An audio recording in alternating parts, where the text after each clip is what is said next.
Okay. What do you wish young people will remember about the events in 1963? And them dogs and the hose pipe, water fountain, white and black water fountain. Certain places we could go and certain places we couldn't go. We were allowed to go. And just, if a white person walked on this side of the street, we had to cross over to the other side. Or get almost walk in the street. And we could not go to that school. And our books come from Phillip High School to Park High School. After they done finished it, we get books at Parker. It said Phillip High School. About 3 or 4 years later. Okay. Are young people remembering these days? Some of them taking it for granted that it was always there. But it hadn't always been there. We lost lives, people went to jail, and we got beat up. And it was a whole lot going on then. I mean, a whole lot against the black people. Because when I was here, and I worked at Forney's Printing Company, we weren't allowed to print up the brochures to tell you when the meeting's going to be. We had to print them in secret. Take them out the back door. You know, like when they had the meeting at the church, we had to print the notice up. I'd print them up, take them out the back door, and take them to the place where they had to deliver them. How you feel how do you feel they were taking this movement for granted? Well, a lot of other people figured it was like this all along. When they got to this, they thought that this was what it was. But we struggled. From kindergarten, from the time we were born, all the way up to I left Birmingham, 1961. The one that y'all get up and go to the movie. We couldn't go to Alabama Theater. We go to the Liberty Theater, we had to go upstairs to the balcony. We had 3 or 4 movies down there. But after dark, if you were caught on the street, you could be coming home from work with a job. They may attack you. Throw rocks at you, cut at you, want to fight and shoot you and get them. Do young people understand the significance of this movement? If they get into it, they will. If they read some of the history of it, you know. But you have to have people to explain it to them how this has come about now, where you get to go to school, where you want to go to school, instead of what you want to do. It hadn't always been that way. You know, when you want to go to the ball game or go downtown, you know, go across the mountain. See, we couldn't go across the mountain and shop like y'all do now. Go to Homewood and Vestavia, to the mall. We couldn't go there. They wouldn't let you there. They tell you better not go there. You went over there to work, cut grass and be housekeepers and maids and care on. Then you got to drop them over there before it got dark. And you had to have a white uniform most of the time when you went over there. How was the 4th Avenue district after 1963? It's changed quite a bit. Because since they put the jazz restaurant down, jazz theater down there, and a lot of those stores are gone, and they have a lot of what do you call those little shops in Carroll with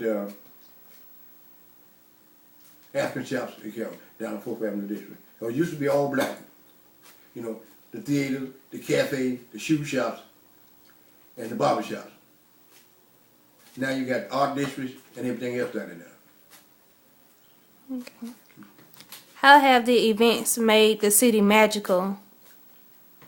By getting the first black mayor, Henry Allen. When the Allen was the first black mayor, when he came in, he changed his whole city around. He had a program for this city. And he had, what, 16 years? Or 12 years. About 16 years.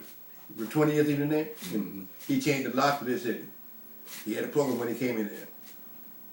But see, when you become a mayor of Birmingham, now Birmingham was like 75% black. But you got to work with these white people too. You can't get it done on your own. You got to work with them. You got to be smart enough to work with them and doing that program. Because they control all the money. We had blacks getting money, like Arthur Shores, Gaylord, Gaston, and Carroll. But Gaston would be behind the curtain. Because he owned Richard Gaston Funeral Home. And Gaston was one of the first black millionaires in this country. A.G. Gaston. And he had A.G. Gaston Motel, Richard Gaston Funeral Home. But all this stuff he would do behind the books. You know, behind the curtain. He wouldn't step out front. Lloyd Show stepped out front. And did what they do. Shellaway stepped out front. King's brother, Martin and what's the other name? That's short. The one that got drowned in the pool. A.D. King. Because he used to come down to 40 Spring and pick up stuff, pick up printing. What other good things do you feel like came out of this time? Blacks have become more educated and more awareness of what they can do and become.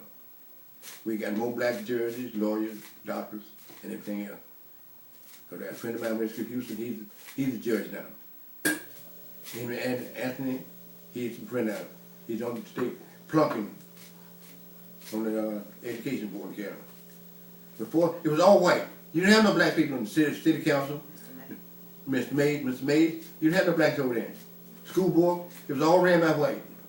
Now, when you turn on city, you see the city council up there, it's 75% black, which it should be, because there's more blacks in the city of Birmingham than anything else. But actually, Birmingham has come a long, long way. And one reason I came back to Birmingham, because see, there's things to do here. It ain't nothing doing. There's a whole lot to do here in Birmingham, and a whole lot of stuff is free. Mad City Classic is one of the largest tailgate parties in the world, and it generates quite a bit of fun for the city and the school. But they become moved to Huntsville, but Huntsville won't be able to take care of that, Gary, because they didn't have the facility to take care of it. Legion Field, when they played out there at Legion Field, Albany and Alabama used to play the Iron Bowl out there every year. They would park cars all up here. I mean, they white people come park the cars up here. Now, just said we took advantage of them. We would charge them. But when they left something in the car, they come back and wasn't there. So we done got it out of there and gone. But that was part of growing up, you know. They park the car there, someone get out the car, and they leave the pocketbook, the camera and stuff in there. They come back, that's gone.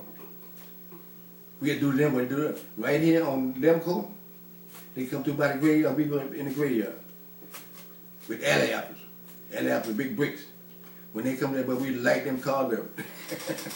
Light them up.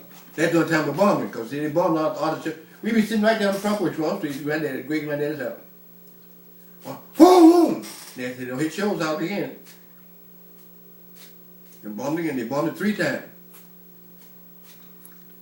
So from 1963 to now, what do you feel like Birmingham can improve on? Well, they need more activities here. I mean, things for people to do. Now, they're putting up hotels for convention, Karen. They need something for them to do. Some theater district. I would say put a casino here, because they're going to gamble. But people, they bring them to a convention. Then people get tired of sitting, they have to go to convention. They want to go home and watch TV. They come from all over the world. That's what the mayor now, he's building these hotels to have convention again. But when you go to convention, these convention people want to have something else to do but sit down and talk to me. They want to go to the theater, they want to go to the casino, they want to go to the baseball games and all that kind of stuff. You got to have more activities for them to do. Just not sit around and do nothing. You go to the mall and shop. They can shop at home. That's why they said New Orleans, Mississippi, Georgia, all these things that have casino, they going head over here, bust over stuff. Now them going from Alabama, taking that money down there to Mississippi, and it could be used right in through the school system. But that's one thing they need. They need to bring some casinos in here. And don't say that's illegal, that's wrong. People gamble all over the world. They've been gambling from the beginning of time, and they're gonna do it. You cannot stop it. Not including racism, do you feel like the violence has increased or decreased through this time? I think it decreased. Because it used to be, time the violence was real. I guess about 75%. Because see, sometimes you go walk out the house. If a bunch of car boys come by in cars, they want to jump you. I'll throw my paper. I'll be riding on my motorcycle. Here they come on the want to run me off the road. But then we had to retaliate against that. We get out in the gang together, and we go through Smithfield, Edelson Project, when that was all white. Fountain Heights up there, the big church up there. We break out windows and take off running. We went to Martin School one Sunday to play baseball up there on the field. We played baseball, got up there and looked up, all we seen was hoods. Them steeple-head hoods around the field. We left our motorcycle and everything, ran. When we got dark, they had left. We went and got our motorcycle and bicycle and went right down Fountain Heights to that church up there. And broke out every window we could in that church. They had to meet. And come on home, boy, come on, put the motorcycle in the backyard, The cop come out one day chasing me. And they went, there's the man boy in there asleep. Where the car? It's right in the back. He said, who it won't? They ain't got no that boy been in the house sleep. So they would take you out your house and they may hang you. Do anything they want to. But we couldn't participate. My family, my sister, all my sisters and brothers. So daddy went to Citgo. And the people at Citgo told all their employees, if your family get involved in this civil rights movement, you would lose your job. And I couldn't stand my dad lose his job. After 30-some years there. So we did our little staff up there, I moved away.